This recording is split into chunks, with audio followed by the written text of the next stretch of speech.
Welcome to paraglidingtalk.com. I'm your host, Robert Michaels. I'm excited tonight. We're going to have a special episode. Cue the fart noise. Oh, You didn't have it ready, Sean? Sean's been There we abusing. go. He's been abusing every episode with the pooter. No, And this was the first show that he hasn't done it. I did it just as soon as it went live, and it'll be in the background when you replay it. Okay.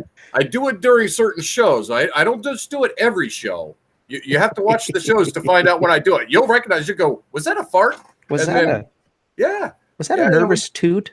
yeah. That's exactly what it is. We're live. We're excited tonight. We have a special episode. This is our very first hang glider pilot interview. I am so excited.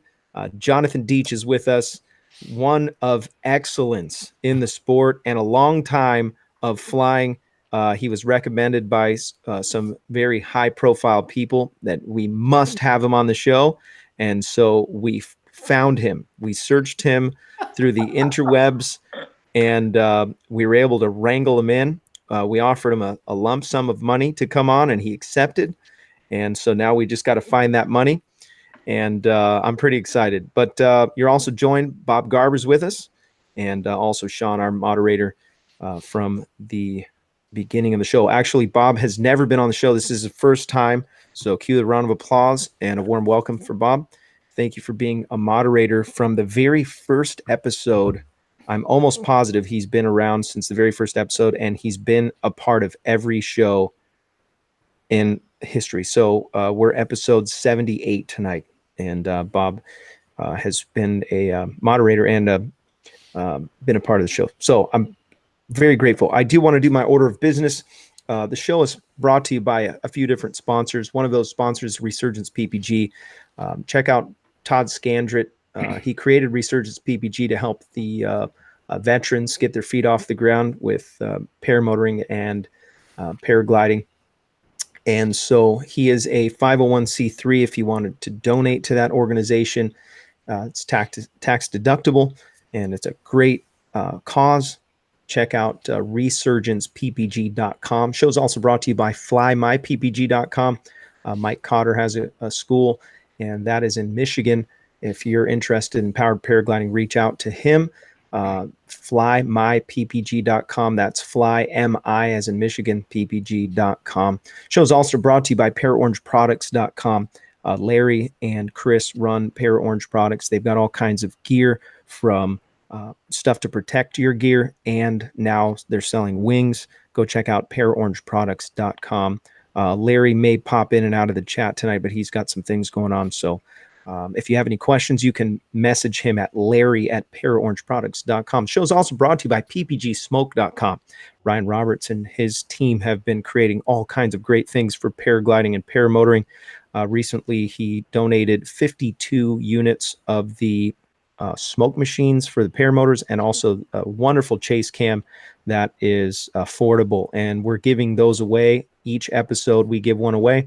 If you're interested in joining that contest, you can check out the contest form at paraglidingtalk.com/contest. Show is also brought to you by Tri-State Skywalkers. If you're in the Indiana, Kentucky, or Ohio area, reach out to Brandon McCloud on Facebook. Tri-State Skywalkers Flying Club aims to help out the locals with friendship and organization. If you're interested in starting a local club, reach out to Brandon. They also have a show, and that show is on Sunday nights at, is it 8:30 for us? Sean, darn it, I can't remember. I believe it's at 8 o'clock. They have a website now. Here in the east side. Okay, 8. So that's 5 for us. Yeah. Pacific time. That's what's important. And so Tri-State Skywalkers, they also have the show on Sunday nights, and that show is Paramotor Nation. So they have a website now, paramotornation.com. You'll enjoy that. What's up, Nico? Also, the show is brought to you by iFly Indiana Powered Paragliding. If you're interested in flying paramotors, no better place to get proper training than iflyindiana.com. Kevin and his team will get your feet off the ground. Check out paramotorindiana.com. Awesome guys over there. And they've been a sponsor for the show for quite some time now. Show them some love if you're interested in flying over there. Give them a call. Maybe you've got some questions about buying gear, checking out the local scene. Reach out to them at iflyindiana.com. The show's also brought to you by Paramotor Tools. If you're looking for a way to keep your motor running, have your tools with you, paramotortools.com.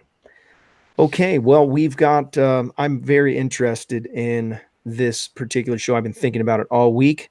And thank you, Mr. Dietch, for considering and coming on the show tonight on such a wonderful flying night.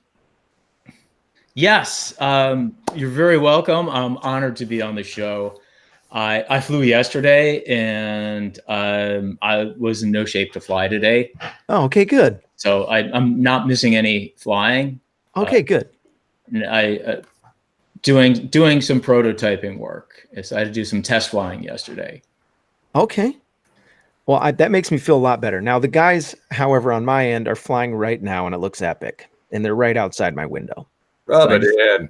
I keep the window shut and the radio off so I can't hear them. What flying site is that? Blossom. Okay. Yeah, Blossom Valley. I have not flown there, but it looks very pretty. Yeah, you got to get a hold of John Heine because he's the only one. Well, John Heine. Well, actually, all three of the guys 4x up. Yeah, John Heine, Blossom Bill, and David Whitehall. Okay. Yeah, all three of them. I don't know if they're going to be watching the show tonight because they're probably over there flying. But okay, so how did you end up getting into hang gliding? Where did it all start? That's a very good question. It all started when I was about 3 years old, and I was in a park in New Jersey, and two strangers picked me up by each arm and ran me down a hillside.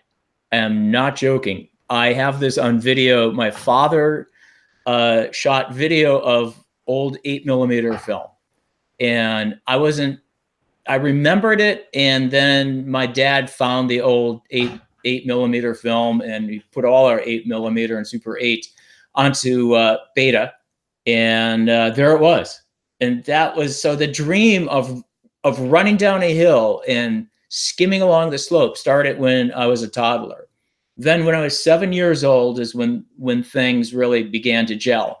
I was going through the library at my elementary school in Skokie, Illinois, and I went through all the aviation books, and I found two books. One of them was called The How and Why Wonder Book of Flight. And in it was a section on Otto Lilienthal and the early pioneers of gliding. And as soon as I looked at the illustrations of Montgomery and particularly Lilienthal and Octave Chanute, and I saw these guys are running down a hill and flying, that's when the dream just stuck in my mind. And so from 1964 going forward, I was obsessed with hang gliding.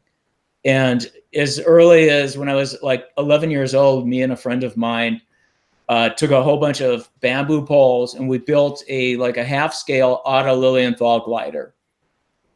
And we never finished it. We didn't cover it. We did discover, though, if we took the leftover bamboo and stuffed it full of match heads and put a fuse in it, you can make a really good bomb. And so we started blowing stuff up instead. So nice. It wasn't until I was in high school, I met another nerdy model airplane builder who happened to be in both my geometry class and on the tennis team with me.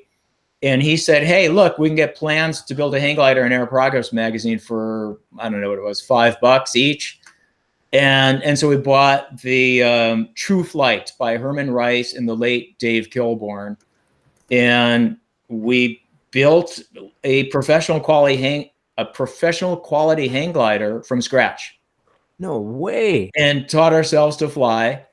But it was all made out of sailboat Dacron, aircraft aluminum, aircraft cable. Everything was done to spec. And so there was a 60-foot sledding hill, and it's still there. It's in Evanston, Illinois, called Mount Trashmore, And there's probably 5,000 Mount Trashmores in the United States. It was a dump at one time, and they sodded it over. There used to be methane pipes in it, but it's where we all went to go sledding and tobogganing.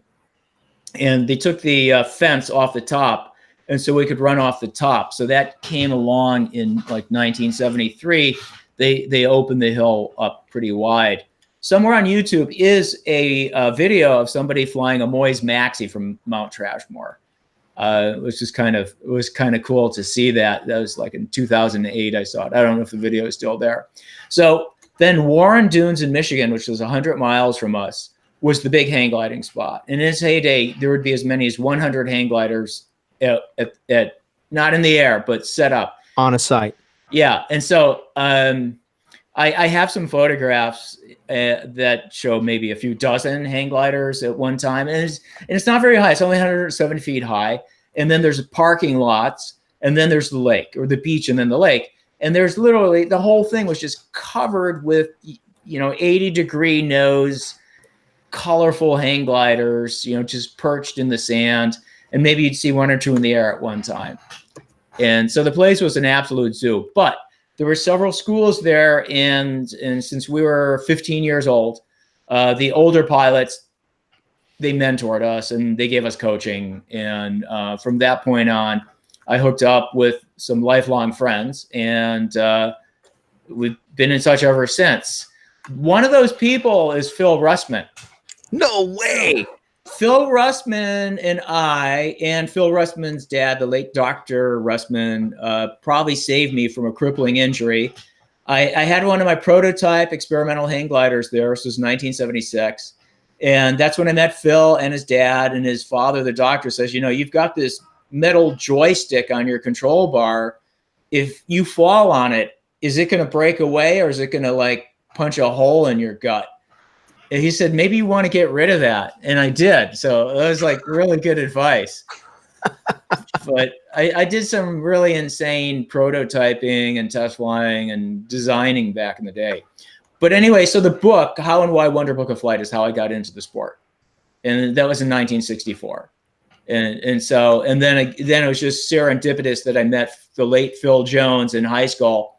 And his father was very accommodating. We were able to use his garage to do the assembly, and his sister let us use her sewing machine. And so that worked out really well.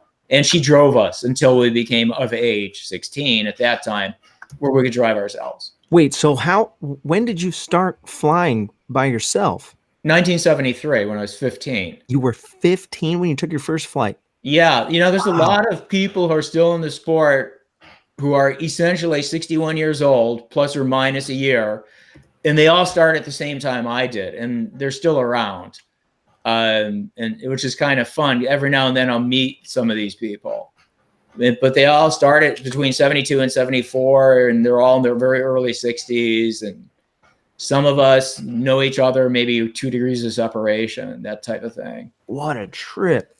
Okay, so Russman is my instructor. Yeah. And I remember him saying that he did hang gliding back in the day. He's kind of my go-to. He's been on the show 100 times and has really been an influence on some of the decisions in the beginning making the show. So I want to talk a little bit about some of the, our show is all, you've watched our show, correct? Yes. You've seen the show. So how did you, just real quick, how did you find out about the show? Showed up on a YouTube feed? Yeah, partly that. And first of all, I subscribed to you. And okay. And then I've been a member of the San Diego Club several times. And for health reasons, I didn't renew yet this year because I haven't really been flying anywhere but Marshall. And so I've just been reluctant to renew my membership because I don't know if I'm going to fly anywhere between Elsinore and Marshall and Kegel. So, but yeah, no, your stuff popped up on YouTube and Facebook. And so I was like, oh, hey, there's a guy who's doing media outreach, which is what I've been doing since 2008. And although I have not done any webcasting, but I have been doing live narrated flights since 2009. Oh, nice. And what was weird is back then, nobody wanted to hear live narration in flight. Really? And they just wanted music and captions. And, Huh. and it wasn't until a year and a half ago, I forgot the guy's name, something Dad. He kept saying, "Hey, I want to hear live. Enough of your music. I don't like your music. I don't want to hear your music. I want to hear live sound." And I had already worked on doing high resolution sound. But I had to come up with a better wind screen system. And I finally perfected it. Nice. And so now if you watch any of my recent videos, you hear everything, including where can I find these videos? Either use Vicarious Icarus in a YouTube search string, or Glide LA, one word. Okay, hold on. So my username is Vicarious Icarus because, well, it's giving people a vicarious experience of flying like Icarus. So it's a nice little wordplay. The actual URL is youtube.com/glidela, GLIDELA, since I live in LA County and I glide. And so I've had the custom URL for a long time. I'll put the link in the description, and if you can pull that out. Yeah, one real quickly before I forget, Mitch Riley was asking for feedback on a recent video he posted, and I have, with the exception of the really long flight that was done by Kriegel Maurer and his brother, and it was a 6-hour video. But they were using professional, like $300 lavalier microphones. Yes. I'm using a surplus $25 digital voice recorder, and I'm getting equivalent sound. Yeah. and so I need to do an updated video on how to make this wind screen that will work up to 70 miles an hour. Really? Yeah. And I have a friend who did the, I don't know if I can reveal this. Yeah, it'll probably be in the credits. He remastered the sound for Apocalypse Now. He's an audio professor. He uses my videos to teach his class. Oh, wow. How to record live sound and what it's like to do under stress live narration and catch all the ambient sounds. What a trip. Yeah, and so it turns out there's so much information in the sound that it's far more information than even the video contains. So I just thought I'd throw that out there because I want to teach some paraglider pilots. I want to work with some paraglider pilots on getting better stereo live sound. So I found something that, and I'll share this with everyone. I use a GoPro Hero 7, and if you're thinking right now about getting into flying and filming, the GoPro Hero 7 is incredible. And then and you got to get the black. Don't waste your time with the other ones. And GoPro's not a sponsor or anything. This actually has been giving me all kinds of headaches. But as they update and as they fix them, they're getting better and better. But what I found on Amazon is they have what's called the Wind Slayer, and this is literally just a mic that it's a cover, like a microphone cover that goes over the whole thing. Works really well, but it's probably not as good as what you're using. You see this?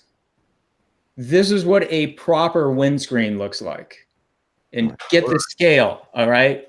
Yeah. So here's my digital voice recorder, which is pocket size. But look at the size of the windscreen and watch how much room is in front of the mic. So I'll take it out. Yeah. And so there's 4 inches of reticulated foam in front of the mic.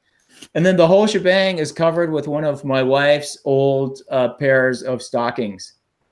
So what happens is the reticulated foam has texture that creates wind noise of its own. It's a hiss. And at high velocity where hang gliders fly, it was a problem. And I didn't feel like figuring out how to put fur on it. And I just remember my wife gave me these stockings many years ago. And it turns out they do the same job as the fur. So between the really huge piece of foam that's in a teardrop shape and the nylon covering, I'm not watching what's showing, the sound quality is unbelievable. Okay, so how do you now you were mentioning before the show that you fly a lot of times with paraglider pilots, and you mentioned that you have a wing that is a higher let's talk about that Yeah. wing and the comparison, and then why, and talk a little bit about what you said earlier about flying with paraglider pilots. I am a free flight paraglider pilot, so I expect to fly with you at some point. Yeah. Okay. So the wing I fly now is called the Wills Wing Sport 3 170, and I weigh 164 pounds. This glider was designed for a 220-pound pilot. And so I'm a little guy on a very big wing. And I bought the glider specifically because I could no longer tolerate turbulence, and I just wanted to fly evening glass offs. And my 155 square foot Wills Wing Sport 3 flies great. It's a wonderful glider. But in the really marginal evening lift, my range along the crestline ridge is limited to a 1.5 mile area. Whereas if I fly the Sport 3 170, I can do the whole ridge. I can go 20 miles in the evening and land after sunset with a strobe. And so that part was great. And then I thought, well, if I'm going to fly this big glider, I should make sure I can handle turbulence. I deliberately took it out midday when it was really punchy. And it turned out it gave me a better ride and handled better than the smaller version of the same glider. And why that is, nobody knows. Hang gliders don't scale. And I'm sure the same is true for paragliders. Just because you make an aircraft in a different size with the exact same shape doesn't mean it's even going to be close to the larger or smaller version of the same aircraft. Right. It's a very weird thing, and I have no idea why it is. So in addition to that, I've modified the glider in several respects. And one of those modifications allows me to fly it several miles per hour slower than you could otherwise fly it. It also allows me to turn it faster and tighter without the inside tip stalling. And then yesterday I was doing some prototype testing of a CG trimmer, very simple system that uses a 3/8 inch diameter surgical tubing and a couple of pulleys and a cleat, where I can change my bar pressure. Where you guys have weight shift for turning, and you've got your speed bar, which actually is an angle of attack control change device. Yep.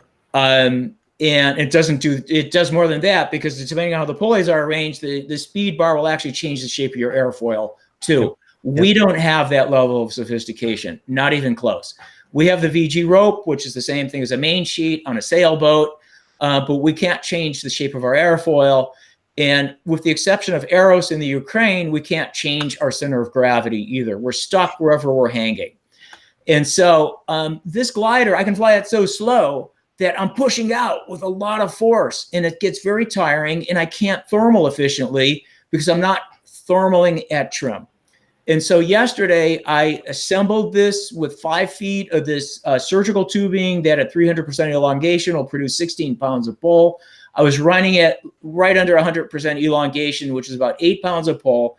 And I could turn tighter with less effort and do so in turbulence that I could not do without it. And then if I wanted to fly fast and not have to pull in, I could uncleat the line that was pulling on the bungee cord, or no, it's not bungee cord, it's surgical tubing. And then the glider would trim at a much higher speed. And so this is very important, because if I'm going to fly with paragliders, especially like 2-liners, I need to be at trim. I need to be able to let go of the control bar, and that glider will just stay at 21 miles an hour. Otherwise, without this system, if I let go of the control bar, no matter where I have the sail tension, it's going to trim at 26 miles an hour, which is great in turbulence. But if I'm flying and trying to really turn tight, I got to reduce that bar pressure to 0 so that I can let go. And that glider will thermal by itself with an airspeed of 20 to 21 miles an hour.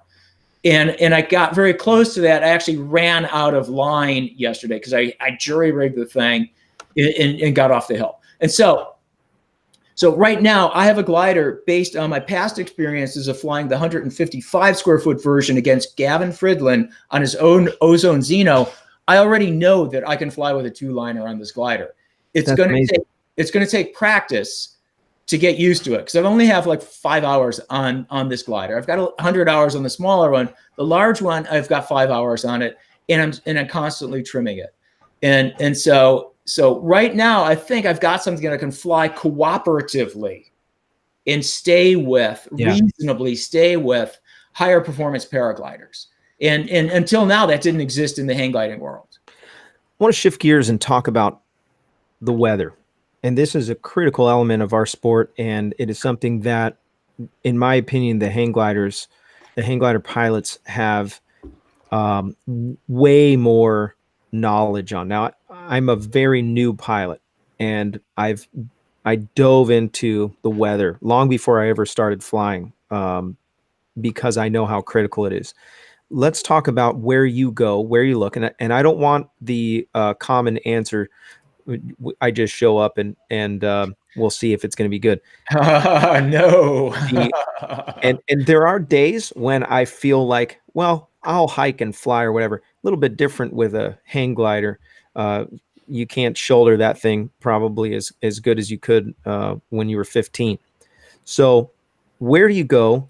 What is your go-to first? And then I want to talk a little bit about passive safety when it comes to checking the weather. Good question. Okay, I have two go-tos. Dr. Jack's Blip Map Univiewer.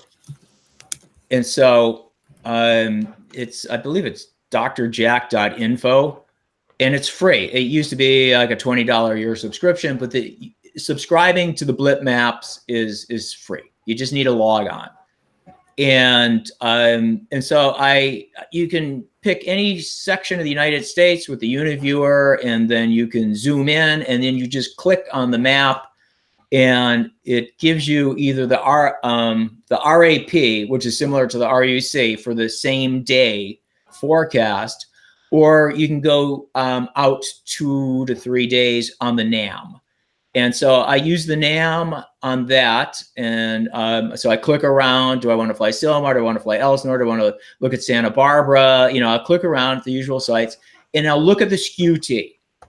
So the pop-up gives you the skew T, and then it gives you the, it's just the text forecast. It's very simple. It's just 11 a.m. and 1 p.m. or 2 p.m., depending on whether or not we're on daylight or, which time we're in. So that's very, very fast. I know a lot of people use XC Skies. They've improved it dramatically compared to what we used to call it was not complimentary. But it's this instance, they have a lot of models on it. It's really great. I have to know, is it XC Lies? Yes, that's what it is. Yes. Oh, that's whatever. Tough crowd tonight, but that was. I just know I didn't use it until recently when they improved it. It's really nice. But I got to tell you that there's the best thing ever is windy.com. Yes. It is. Okay. I agree. The best thing ever is $2,000 a year, and professional sailplane pilots use it. Right. So we don't have, unless we want to put a lot of money together, but they're forecasting over a monster size area, and they're looking for things that we can't use and at altitudes we can't get to. So it's actually kind of meaningless. We're looking at micrometeorology mostly. So windy.com, it's on the bottom where it has a little paragliding icon. It gives you literally a 3-dimensional view of what the wind is doing, and people ignore the isotherms. It shows you the lapse rate based on the proximity of the different colored isotherms against the changes in millibars of air pressure, which goes at 50 millibar increments coming off of the deck. And so you can actually, literally in seconds, you can click on your favorite site on Windy, and then you click on the paraglider icon for the windgram, and you can see 5 days for a site in under a minute. You know exactly what you're looking at. Yeah. And then you jump from ECMWF to NAM. GFS is garbage. That's why XC Skies was called XC Lies, because it was very heavily weighted to the GFS model. Yeah. which is worthless. So optimistic. Yeah, I'm being complimentary to call GFS worthless. Yeah. It's okay for telling you what the wind is, but as far as lapse rate goes, forget it. It's no good. It doesn't have it. And anyhow, so between the NAM and the ECMWF, I get a really good snapshot of the weather using Windy, and then I will look on Dr. Jack's blip map Univiewer, and I'll click around and look for confirmation. So those are the basics, and then if I want to get in more depth, I will look at XC skies, and I'll look at the NAM 3 model as opposed to the NAM 12, and consider all of those things. And honestly, I'm really not very sophisticated when it comes to weather. Let me tell you the most important thing of all: webcams.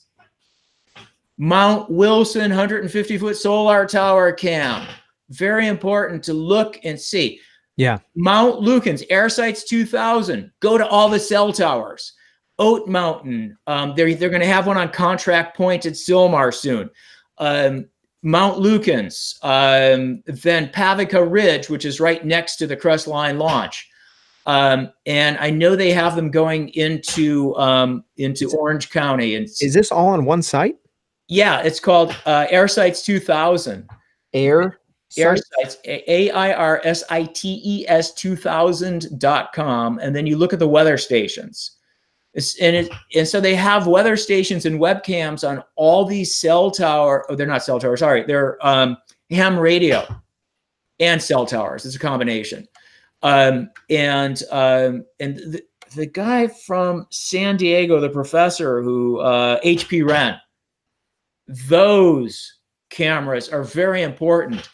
For instance, the one that's in Temecula, you can see everything from Mount Baldy to Mount San Jacinto.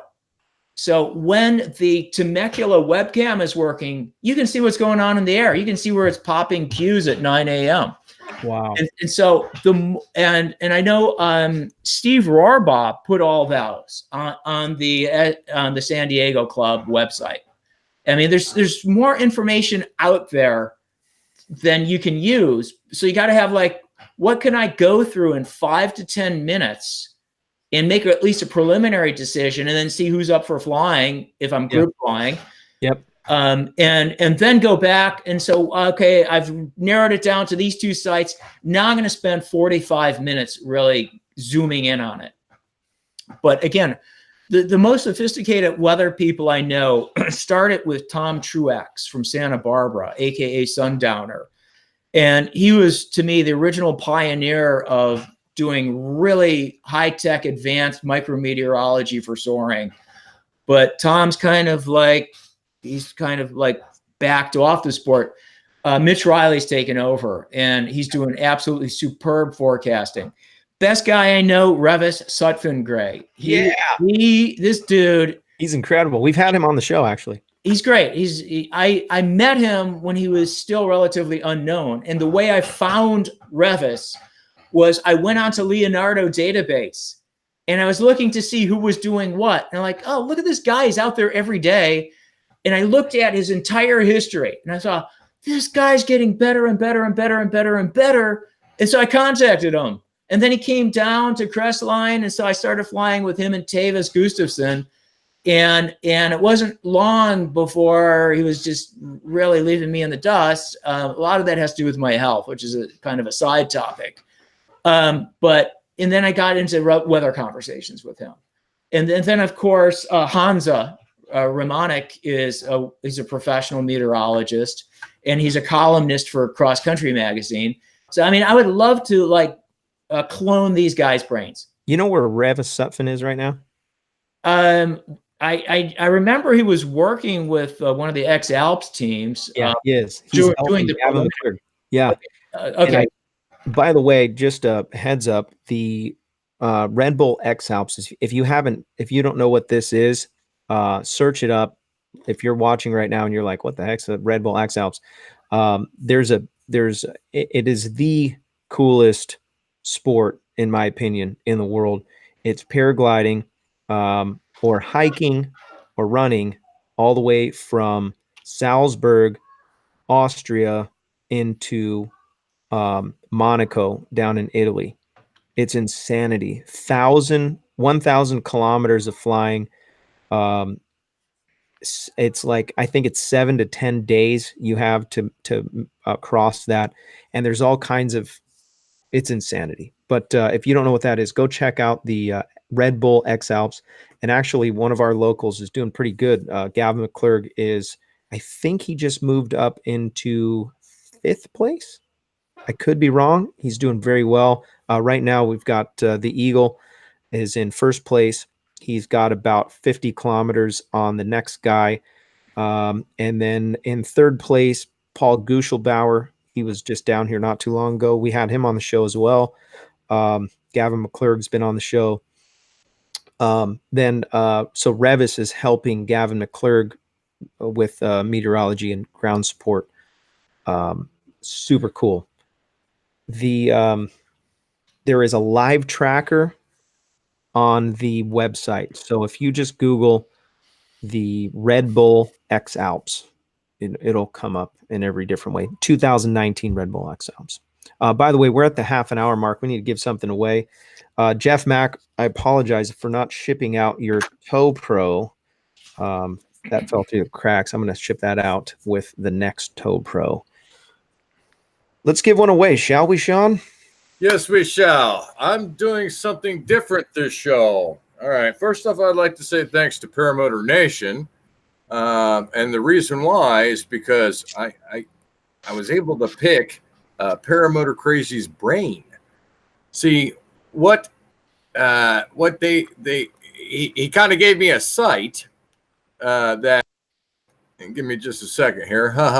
That's a flying monkey, by the way. Nice. It's got my name all over it. But Paramotor Crazy had mentioned a website, and it's something that he did for their giveaways, and it's actually pretty brilliant.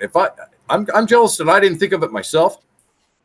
And instead of it being called what he says it's called and giving the website, I'm going to call this the Wheel of Doom. The Wheel of Doom. This is the Wheel of Doom. You guys have practically broken the Wheel of Doom. Can you screen share when you spin the wheel? Absolutely. That's what I'm planning on doing here. Okay, I want to see it. I have every single person's name in here.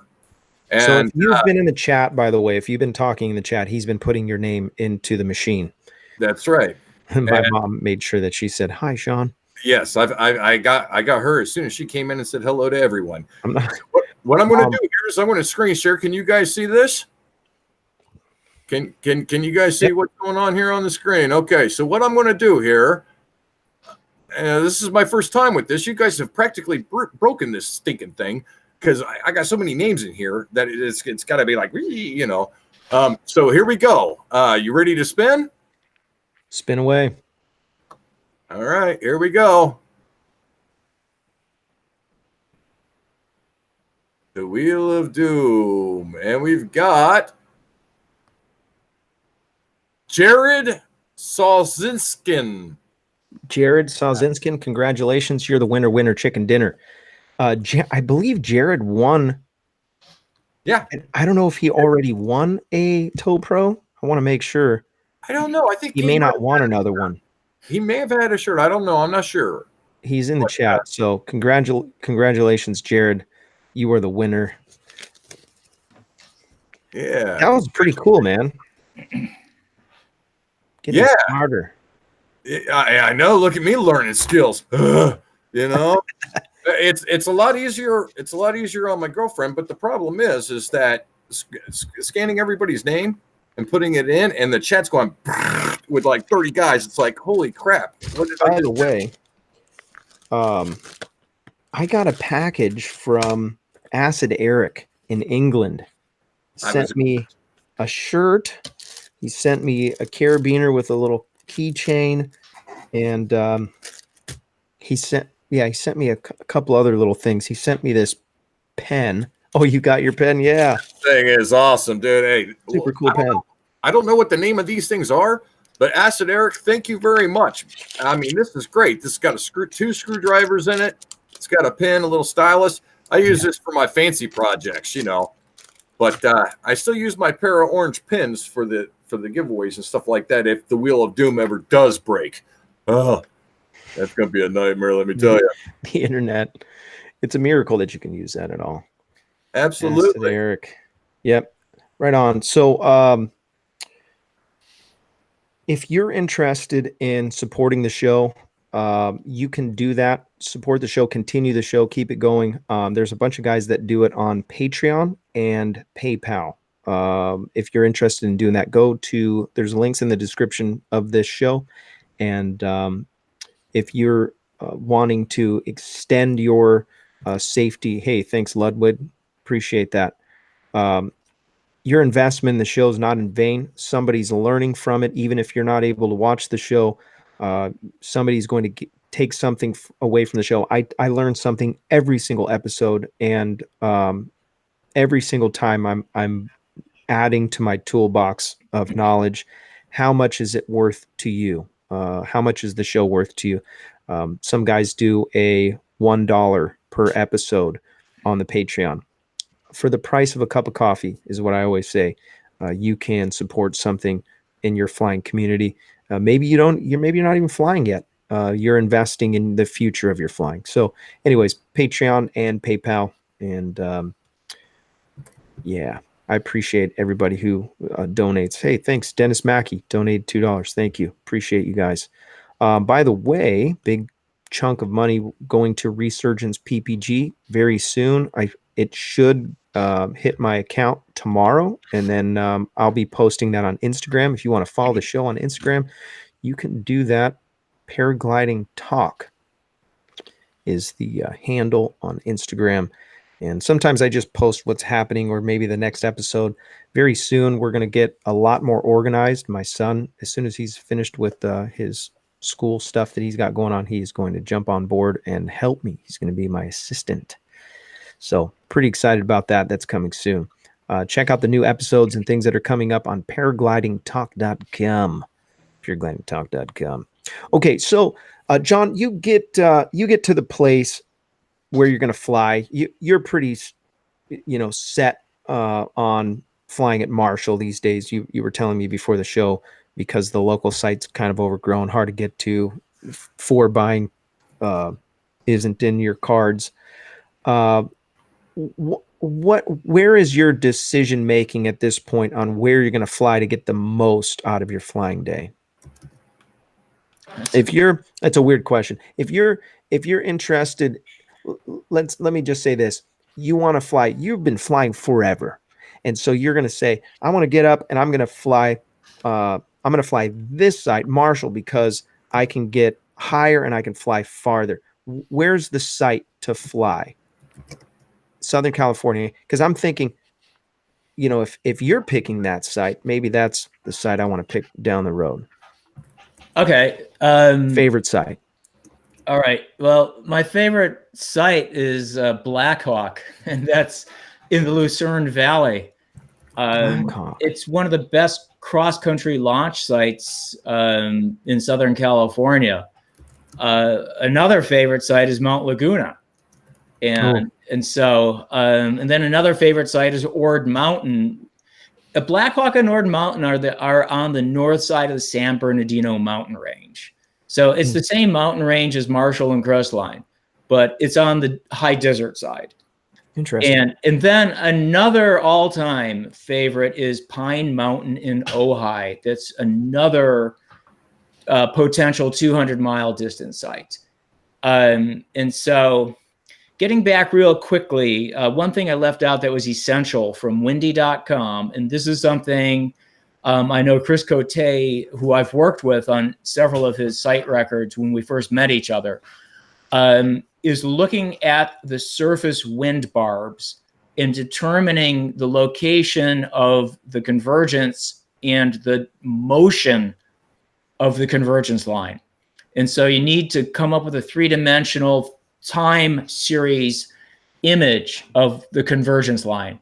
And you can also get that from XC Skies as well. But the looking at it on Windy, it's just so easy to see. It just jumps right out at you. And you can look at all of the state of California at once if you want. I mean, you can look at the whole state. I mean, or you just look at in your entire driving radius. And so if you're trying to go for cross country, then you have to be looking at the convergence lines, because we don't have cloud days except there's certain times of the year. So as far as favorite sites go, or what I tell people is hang gliding is like surfing. Depending on the wind direction, the swell, the tide, and the other meteorological factors, you have to have a whole slew of sites to pick from in order to determine where it's going to be breaking. And I don't even surf, but I know that. And so if I want to get a long distance site, my favorite depends on the month of the year. Okay, yeah. There are times of the year where you're going to get the best possible flight in Santa Barbara, and they're all going to be 100-kilometer flights. And it's in the winter. And people think, oh, I'm not going to go to Southern California in the winter. That's when Santa Barbara is fantastic, is in the winter. I've had some incredible flights there, and it was below freezing. I was getting ice. This is Santa Barbara, and so, but the flying's great. And then when June gloom moves into the Los Angeles basin, you want to be on the high desert side, because that's when Ord Mountain and Black Hawk and Pine Mountain and Ojai all start turning on. They're all shielded from the marine air, which kills everything else. And then Elsinore is funny because in the morning it's shielded from the marine air during the summer, and you need to get off the hill after it's already blowing downhill, but it's still blowing up on the ramp. Right. And that window can be anywhere from 60 seconds to 15 minutes. Some days only one person gets off the hill. But then other days it's a wide enough window, you get a whole slew of people off the hill, and that says it's just blowing down. But then everybody who got off the hill is going up, because you've got that cool tongue of marine air going over it, and it's hitting that warm desert air from the valley, whatever you call that basin on the other side, and that's all going up. And then you combine that with possible convergence, and now you may have an epic cross-country flight on a day when Silmar and Santa Barbara and Marshall Peak are all stuck under a 4,000-foot inversion. And of course, in the case of Santa Barbara, actually during the summer, you launch at 3,000 feet, but the top of the lift is 2,500 feet. Yeah. And you actually glide down to the top of the lift in Santa Barbara in the summer. And the same thing's true at Silmar, and the same thing's true at Crestline. Yeah. But yet at the same time, those same days, if you get off the hill at Elsinore just in time, you're going to get it's not really a convergence, it's a shear. Because you have one air mass going under another air mass. Yeah. Yep. As opposed to two air masses colliding with each other at the same altitude. And so people mistakenly call shears and convergences by the wrong names all the time. And again, I'll save those dialogues for somebody more conversant. But so as far as favorite sites goes, it's simply whatever sites working the best for my purposes. But because of health issues, I stopped doing flights over 90 minutes in duration. And so I'm not flying cross-country. To me, a cross-country flight, I land out. That's a cross-country flight. Yeah. Which is fine with me. Yeah. I've done these 6-hour epic flights, and so I'm happy just to get in the air and do the elements of a cross-country flight. I don't have to do the 100-mile, 200-mile flight.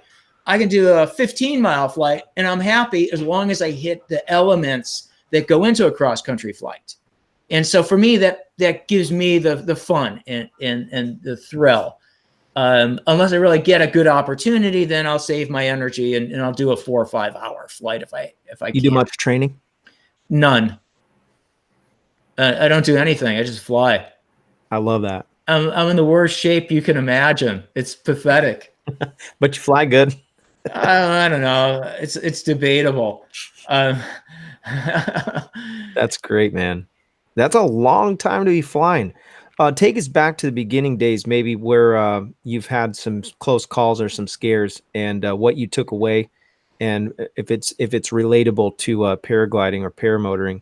I'd love to hear those stories. Some of those have to do with flying prototype experimental hang gliders. which were aerodynamically unsafe, which went out of control and crashed violently.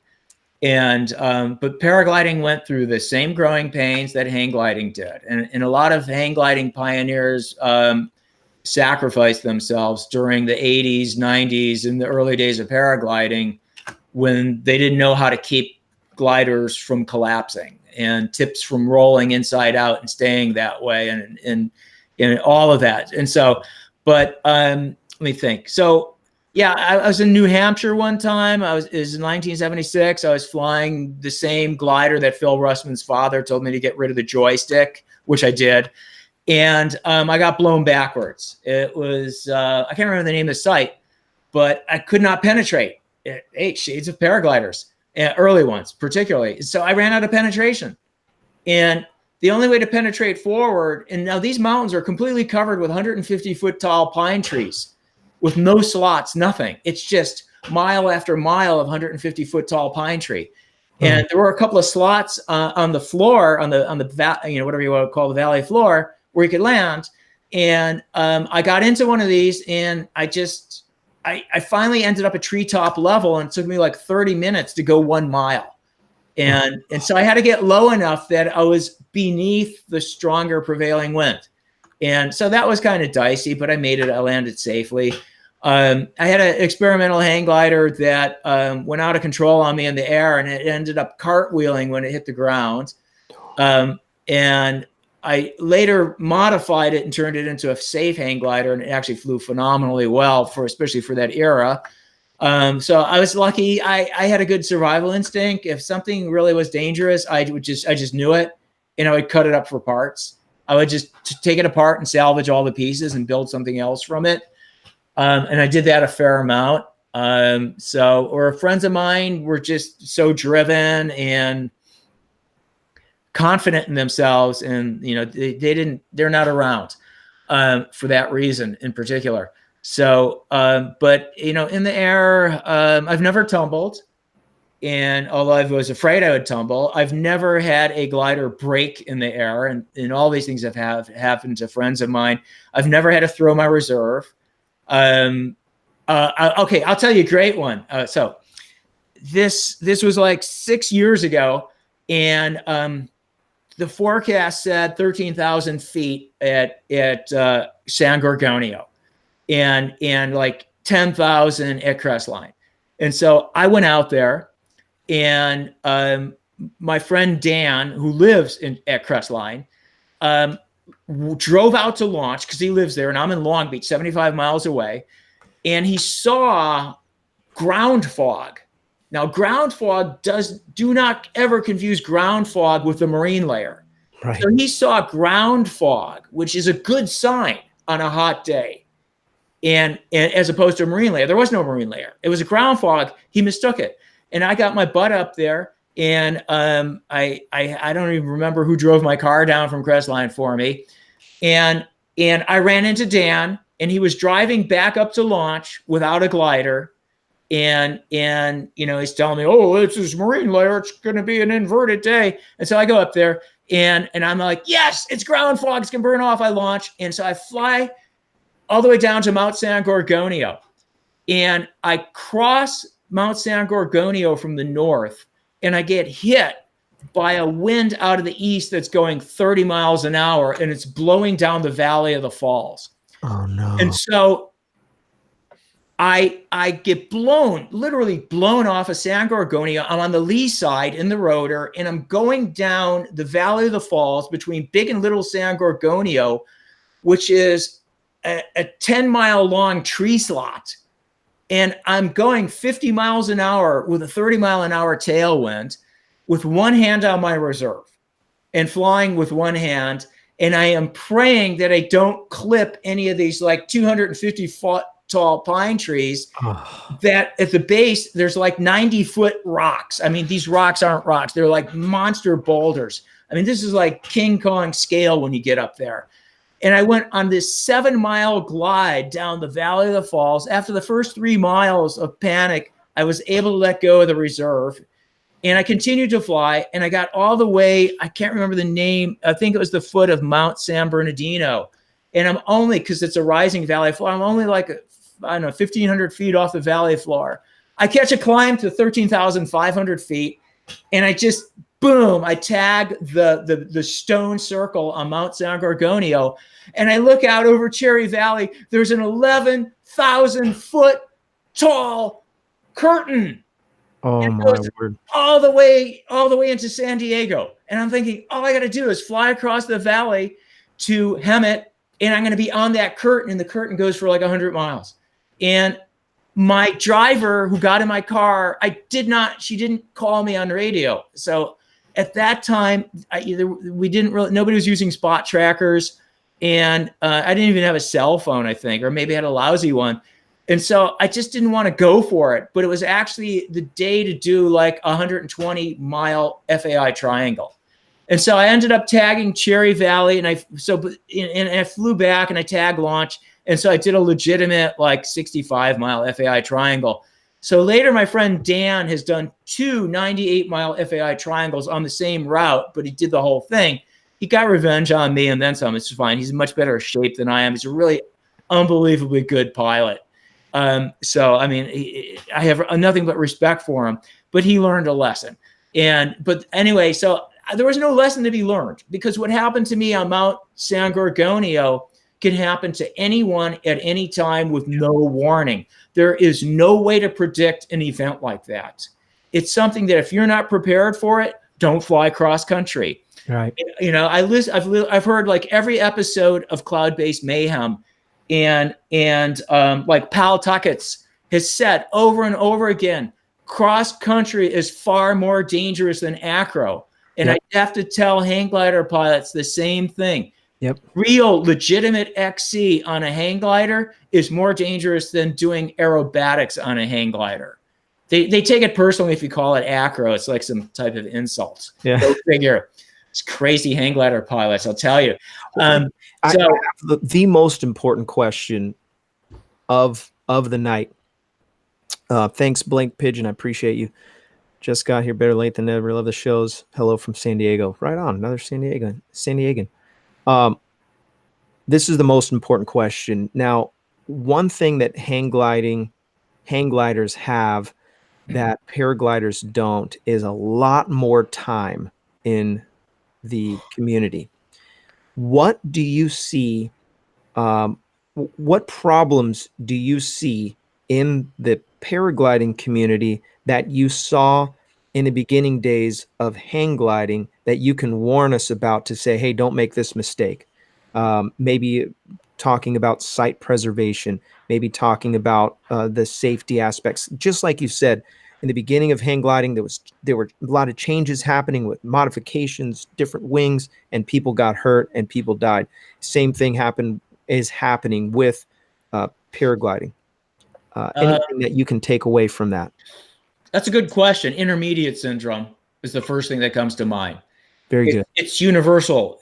Talk to somebody who races motorcycles, and talk to anyone who's any type of action sport with a high risk, and they're going to all tell you about intermediate syndrome, although they may call it something else. But it's the same phenomenon. So that just goes with the territory. Another thing.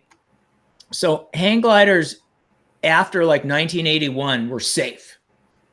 And so you think, oh, the fatality rate's going to drop. No. So then what happens is people let their guard down because they're flying a safe hang glider and they feel confident, and they end up putting themselves into situations that they can't get out of, and it ends very badly. And I remember when the same thing happened. So I was gone from hang gliding from 1982 to 2008. I missed 26 years, by the way. And so I have made up for lost time, more or less. So in 2008, paragliders still had a long way to go. I mean, a really long way to go to where they are today in 2019. And so I remember when the first safe two-liners came out, the ones that weren't highly prone to like massive sudden frontals out of nowhere. And what happens? People start flying them where they don't belong and they get killed. And so the same thing still exists in hang gliding. So I come back in 2008, I'm thinking, well, everybody's going to know everything, and all the equipment's really safe and proven.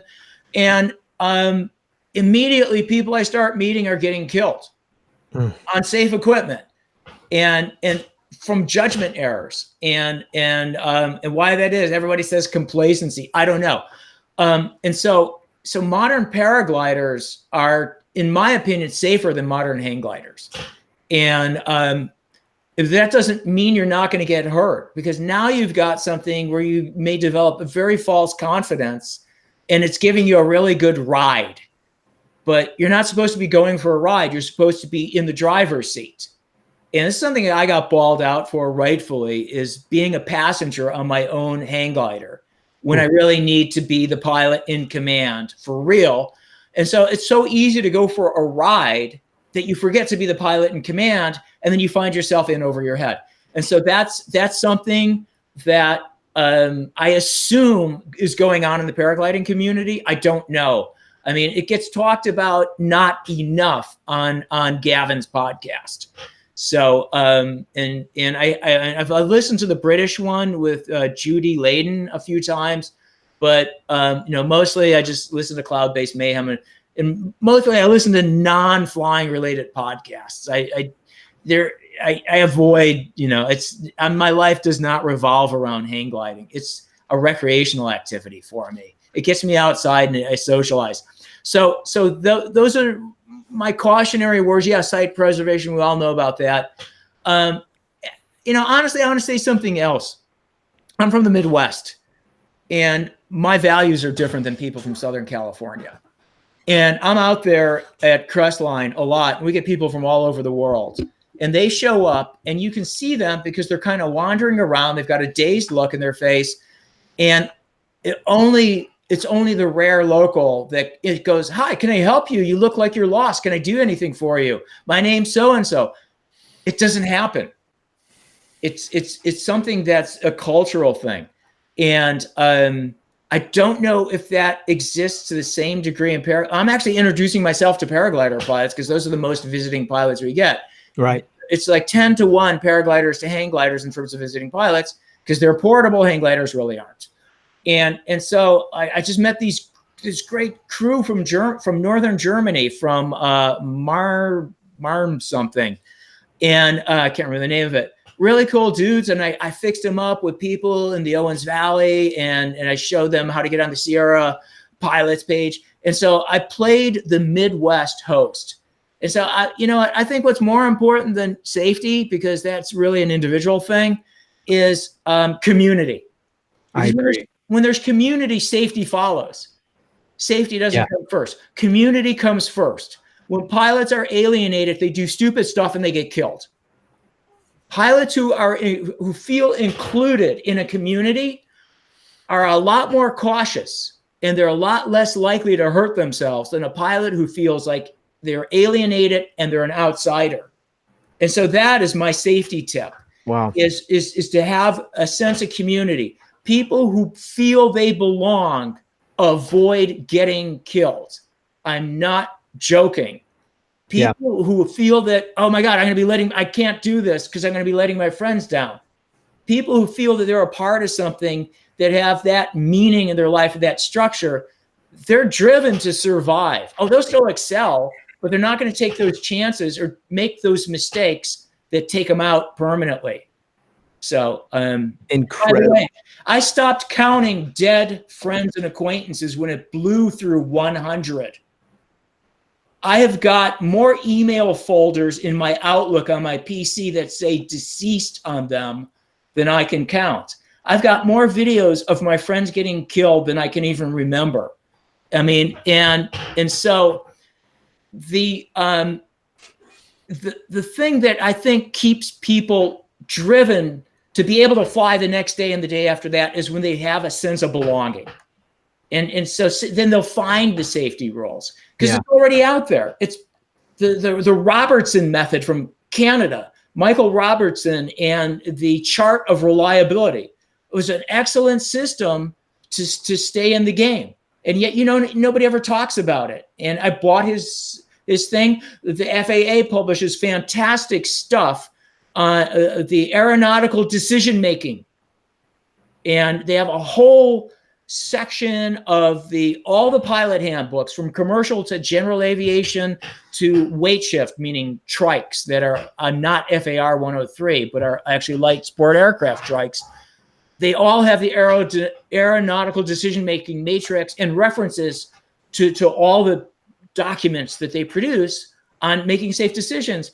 And if you read these, 80 to 85% is totally applicable to paragliders and hang gliders. Interesting. And yet you don't hear about this being talked about, or it gets lip service. And so, I mean, the safety technology has been around for decades. But what happens is when people get too cliquey and you have too many people that are just don't have that strong sense of belonging, I think they let their guard down and make mistakes that take them out of the game, whether they get injured permanently or end up dying. Right. And that's been my observation. And this is a lot of observation. It's a lot. And I actually have PTSD from watching my friends get killed. And when I'm in the same situation, I get flashbacks, and it makes it really tough for me to handle turbulence. And I've discovered that this is true for a lot of people. But everybody responds to that type of stress differently. Incredible. Community makes you a flyer, makes you a safer pilot. Incredible. It keeps you in the game. And if nothing else, it keeps pilots motivated. Yeah, I love it. I've never thought of it, but it's so true. It's the unspoken truth of free flight. Yeah. And I prefer that we use the European term free flight in this country rather than the American terms of hang gliding, paragliding, and maybe speed wings, to a minor extent. But they're all free flight. And so, so to the extent that people have a sense of greater community and belonging, I think everybody stays in the game longer, they stay healthier, they stay out of trouble, and they have more fun. I always feel awkward flying by myself. That's ironic because my favorite flying is in complete solitude. Yeah. With no driver, I mean with nobody. Yeah. I'm honestly, I used to fly at night before it was a violation of the FARs. And I'd go to the Indiana Dunes National Lake Shore off of Michigan City, and I'd be out there flying at midnight over Lake Michigan. And one time, here's a good one. One time I was flying at night and a thunderstorm developed over Lake Michigan. And I started seeing lightning offshore, and I thought, oh man, I wonder if there's going to be a squall line. I better get on the ground. And so I landed, and you could land, it was like Tori, you just land right where you launched. And I landed, and I knocked my control bar down real fast, and the wind picked up to like 45 miles an hour, and I couldn't see, and sand was, and it's at night. It's like 10:30 at night. I'm just getting pelted with sand, and then the big gust front came through, and I was able to break my glider down, but I was oops, but I felt it. I could see it now, and I'm not a hero. I'm just going to land, and because I came from sailing, by the way. Okay. And in Lake Michigan, it was treacherous. People don't understand how dangerous that lake can be. Oh yeah. And I had some windsurfing stories too. That's for another day. So so there's another scary event, but I responded. My prior knowledge and instinct said, hey, get on the ground. There's going to be a gust front because there's a thunderstorm offshore. And sure enough, there was. But yeah, so I used to like flying in complete solitude, fly at night. And I had really good night vision when I was a kid. And so it was so peaceful and serene. And I used to do some mountain flying at night too. And it was great. We got to give away a smoke machine or a chase cam. And if you signed up on the paraglidingtalk.com, if you went to the contest form, your name was entered in, you have a chance to win. And so tonight's winner is, drumroll, Ryan Moore of Pensacola, Florida. Congratulations. You are the winner, chicken dinner. I'll be sending you an email soon with how you can get a hold of your winnings. Thank you for watching the show, Ryan Moore. Also, we're joined tonight in the chat. Alex Jones is with us. Thanks for joining. Really excited about having Alex Jones in the chat. Amazing. Hey, Robert. Yankee SC1 had a question. I don't know how crazy of a story this could be, but he asked Jonathan to tell his farthest out from where he intended to land story. Whoa, that's a good one. Okay, yeah, and I've got it on video. So I intended to land at Andy Jackson Air Park. I flew to Keller Peak, which is 15 miles from Crestline. Keller Peak, 7,800 feet high, and it's 8 miles behind the Seven Oaks Dam. And everything turned off. And I'm like, I don't have enough. I can't glide out. I'm way, way, way back here in this long, long, long canyon. And I looked down, I saw a clean pickup truck by the hydroelectric plant. And because Big Bear Lake, when it overflows, there's a dam and the water goes downhill some 4,000 feet, and it goes through a hydroelectric plant at the base. It's actually the source of the Santa Ana River. And so I landed next to the pickup truck. And the guy was doing his laundry. He was like a millwright. He worked on the power plant, and he drove me and my hang glider all the way out to Green Spot Road. And my friend Bruce came and picked me up. I was back in the LZ by 6 p.m. So that's the farthest. And then I did it again, and I ended up hiking out, and I got picked up by the San Bernardino Sheriff's deputy's helicopter. And they were wearing full body armor. They had fully automatic AR-15s because they're basically out there fighting crime. But then I don't think I can get out of here before it gets dark because it's a 6-mile hike. So I set off my spot tracker and my ACR SARSAT beacon, and nobody came. And okay. So I picked up my harness and my control bar and I started hiking out. A helicopter flies in right while I'm right near the dam, and I'm waving. He just keeps going because I set off the trackers by the hydroelectric plant, and so that's where they had the coordinates. And so I'm like, oh, well, all right, So then I realized I went the wrong way, and I had to backtrack, and I had to go up over the earthen dam, up the east side. And I see the helicopter at 500 feet coming my way, and I'm waving my arms. I'm standing in the middle of this big wide road, waving my arms, and the helicopter goes right over my head and keeps going. And now the sun was only like not even a half a degree from going behind the Mentone launch, for those of the people who fly from the Mentone launch. So the sun was about to disappear. I had a glass signal mirror in my hip pocket ready to go. And it has a retroreflective aiming device. And so I picked up the sun and the retroreflector, and I pasted it on that chopper. And as soon as he hits Green Spot Road, I see him do a 180, drops his nose, and I'm upset because they didn't see me. So I just kept blinding him with the sun. And so he goes over my head. He goes, "I see you." And he's like yelling at me. Nice. Get rid of the mirror. And so he sets down in this riverbed, and it's the finest silt. It's like baking flour. So there's this, I don't know, it is like a Bell 205 turbo helicopter. It's pretty big.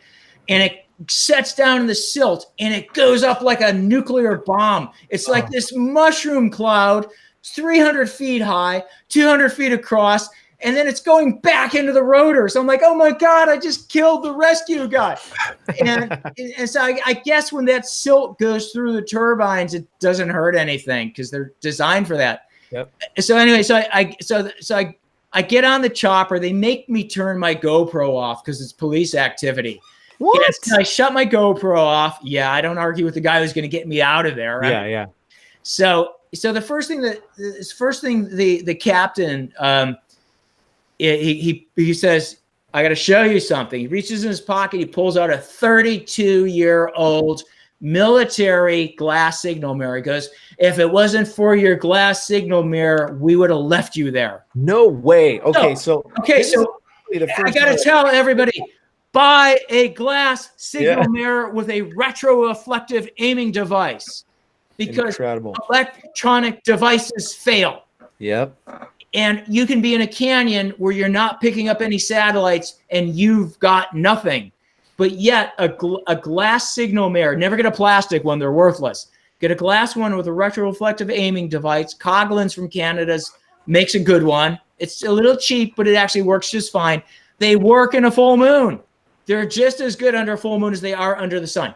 And so you can still, like, you can actually hit an airliner that's 7 miles over your head with a glass signal mirror, and it may get reported. People have been stranded and they hit airliners with a retroreflective aiming device, and they got rescued because the airliner marked the GPS coordinates and said, we just got a distress signal from this area, and somebody got found where there was no electronics. Wow. And so, I mean, so for what, the 4 ounces it weighs? Yeah, it's worth it. $15 or less.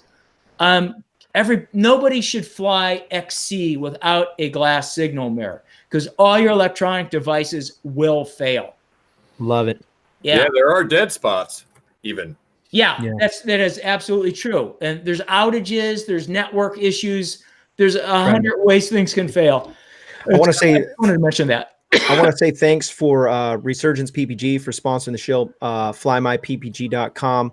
Also, Para Orange Products. Thank you guys for your investment in the show. PPGSmoke.com, Tri-State Skywalkers, iFly Indiana Powered Paragliding, and Paramotor Tools. Appreciate your sponsorship. If you're interested in sponsoring the show, go to the website under sponsors, sign up, and I'd love to advertise for you.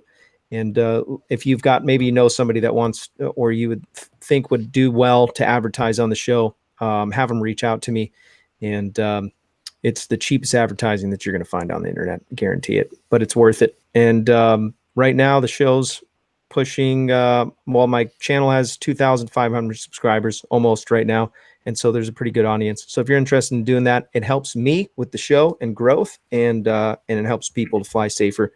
And so I really appreciate that. Hey, Gerald, thanks for your investment. And you guys are awesome. We're going to call this a wrap and go to the post show. The after show is where the big party is. Alex Jones, thank you for coming. Really appreciate you being in the chat. He doesn't, poor guy. I mean, he's shadow banned everywhere. To Alex Jones' voice.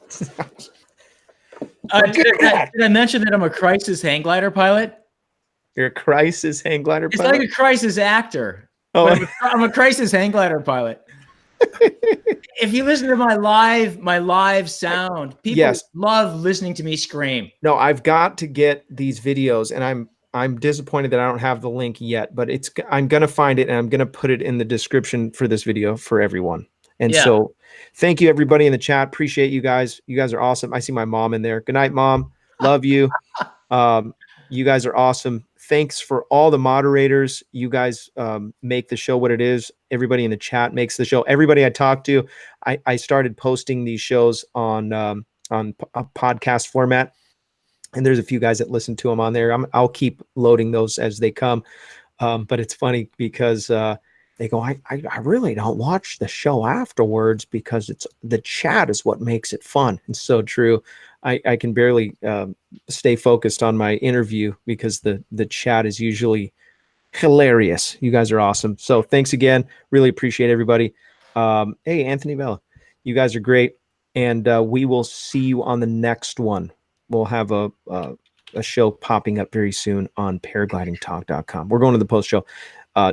Dietch, thank you so much. Just hang tight, and thank you again for coming on the show. Hey, incredible. My pleasure. Thanks for having me on the show. Will you come on again? That's the question. Gladly. I could actually talk for 24 hours without stopping. I love it. Okay. Thank you so much. We'll see you guys in the next one. If I don't see you on the air, I'll see you in the air. Have a great night.